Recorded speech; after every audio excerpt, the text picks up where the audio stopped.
படித்தாதான் சாப்பாடுன்னுவார். கூட்டில் அம்மா சொல்லு சாப்பாடு போடாத, அவன் படித்தாதான் சாப்பாடு போடணும். அப்ப அம்மா என்ன சொல்லுவாங்க? ஜானகி அம்மா என்ன சொல்லுவாங்க? அவங்க ஒன்றும் சொல்ல மாட்டாங்க. அவங்க நீ ஆச்சு அவங்க உங்களுக்கு சப்போர்ட் பண்ணுவாங்களா இல்ல அப்பா சொல்றதான் கேட்பாங்க? அவருக்கு தான். அவருக்கு தானா?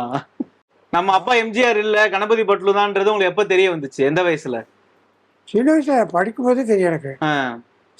ஸ்கூல் போகும்போது என்ன சின்ன வயசுலேருந்தே நான் எம்ஜிஆர் தான் வளர்ந்தேன். அவர் தான் என்னை பிடிக்க வச்சது. அவர் தான் எனக்கு கல்யாணம் பண்ணி வச்சது. குழந்தைங்களெல்லாம் அவர் தான் வந்து கல்யாணம் பண்ணி வச்சது. எல்லாமே அவர் தான். அவர்கிட்ட வந்ததுலேருந்து அதுக்கப்புறம் கணபதி பட்லு நான் பேசுறது கிடையாது, அது கான்டாக்டும் கிடையாது. வளர்ந்ததுக்கு அப்புறமும் கான்டாக்ட் கிடையாது? கான்டாக்டே கிடையாது. இவர்கிட்ட வந்த பிறகு இப்போ நான் குழந்தையிலேருந்து இவர்கிட்ட வந்துட்டேன். நீங்க ஒரு ஆளே போதும் நினைச்சுதான் அவங்க 2 பேரும் குழந்தை பெத்துக்கலையா? அவங்களுக்குள்ளே ஒரு முடிவுக்கு வந்துட்டாங்க. ஒரு பிள்ளை இருக்கான்ல, அது போதும், அவன் எனக்கு தான் பிறந்தான் அப்படின்னு வருவார். நினைச்சுக்கோ, அவ்வளோதான், நான் தான் அவனுக்கு அப்பா எல்லாம். இவன் குழந்தைய வேணாம், ஒன்று வேணாம், ஒரு பையனோட எடுத்துக்கோ.